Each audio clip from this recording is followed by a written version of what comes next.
Judgment ಕೇಳಿದಾಗ ನನಗೆ mixed reaction ಇತ್ತು. ಒಂದು ಕಡೆ ನನಗೆ ಸ್ವಲ್ಪ ಬೇಜಾರು ಆಯಿತು, ಯಾಕಂದರೆ ದರ್ಶನ್ನು ಅವ್ರ ಜೊತೆ ನಾನು ಕೆಲಸ ಮಾಡಿದ್ದೀನಿ, ಅವ್ರಿಗೆ ಗೊತ್ತಿರೋರು. ಸೊ ಎಲ್ಲೋ ಒಂದು ಕಡೆ ನಂಗೆ ಬೇಜಾರು ಏನಂದರೆ ಅವ್ರ ಜೀವನ ಅವ್ರು ಹಾಳು ಮಾಡಿಕೊಂಡ್ರು ಅಂತ. ಯಾಕಂದರೆ ನಾವು ಶೂಟ್ ಮಾಡುವಾಗ ಅವರು ಕೆಲವೊಂದು ಹಂಚ್ಕೊಂಡಿದ್ರು ನನ್ನ ಜೊತೆ, ಅವ್ರು ಹೇಗೆ ಬಂದರು ಸಿನಿಮಾ ಇಂಡಸ್ಟ್ರಿಗೆ, ಹೇಗೆ ಏನು ಅಂತ. So I was actually very proud of him and his journey.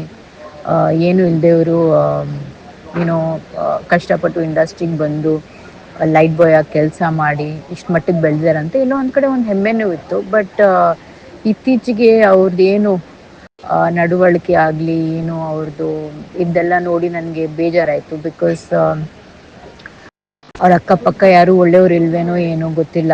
ಅವ್ರಿಗೆ ಏನೋ ಒಂದು ಒಳ್ಳೆ ರೀತಿಯಲ್ಲಿ ಒಳ್ಳೆ ದಾರಿನಲ್ಲಿ ಕರ್ಕೊಂಡು ಹೋಗೋದಕ್ಕೆ ಆ್ಯಂಡ್ ಗುಡ್ ಅಡ್ವೈಸರ್ಸ್ ಇರಲೇಬೇಕು. ಎಸ್ಪೆಷಲಿ ಒಂದು ಮಟ್ಟಕ್ಕೆ ಬೆಳೆದ ಮೇಲೆ, ಒಂದು ರೆಸ್ಪಾನ್ಸಿಬಿಲಿಟಿ, ಒಂದು ಜವಾಬ್ದಾರಿ, ಒಬ್ಬ ಸೆಲೆಬ್ರಿಟಿ ಆದಮೇಲೆ you need to make sure that you keep good company.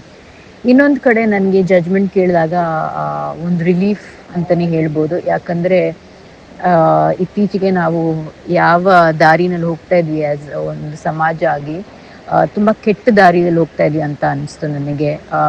ಹೆಣ್ಮಕ್ಳು ಸೇಫ್ಟಿ ಆಗಲಿ, ಹೆಣ್ಮಕ್ಳ ಬಗ್ಗೆ ಗೌರವ ಇಲ್ಲದೆ, ನಿಮಗೆ ಗೊತ್ತು, ನಾನು ಹೋದ ಸತಿ ಸುಪ್ರೀಂ ಕೋರ್ಟ್ ಅವರ ತೀರ್ಪು ಬಗ್ಗೆ ನಾನು ಮಾತಾಡಿದ್ದಕ್ಕೇ ಎಷ್ಟೋ ಜನ ಟ್ರೋಲ್ಸು ನನಗೆ ಕೆಟ್ಟದಾಗಿ ಎಲ್ಲ ಮೆಸೇಜಸ್ ಎಲ್ಲ ಕಳಿಸಿದ್ರು. ಆ್ಯಂಡ್ ಸೊ ಒಂದು ಕಡೆ ರಿಲೀಫ್ ಅಂದರೆ, ನಾವೊಂದು ಸೊಸೈಟಿ ಆಗಿ ನಾವು ಹೇಗಿರಬೇಕು, ಒಂದು ರೂಲ್ಸ್ ಅಂತ ಇರುತ್ತೆ, ಒಂದು ರೆಗ್ಯುಲೇಷನ್ಸ್ ಅಂತ ಇರುತ್ತೆ.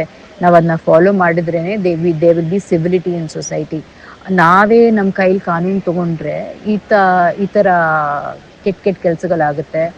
ಆ್ಯಂಡ್ ಸೊ ಹಾಗಾಗಿ ಒಂದು ರಿಲೀಫು ಅಂದರೆ, ಇವಾಗ ಸುಪ್ರೀಂ ಕೋರ್ಟ್ ಅವರು ಪೊಲೀಸ್ ಆಗಲಿ, making observations, taking cognizance of these situations and they giving the right judgment. So ಅದರಿಂದ ನಮ್ಮ ಸಮಾಜಕ್ಕೆ ಒಳ್ಳೇದಾಗುತ್ತೆ.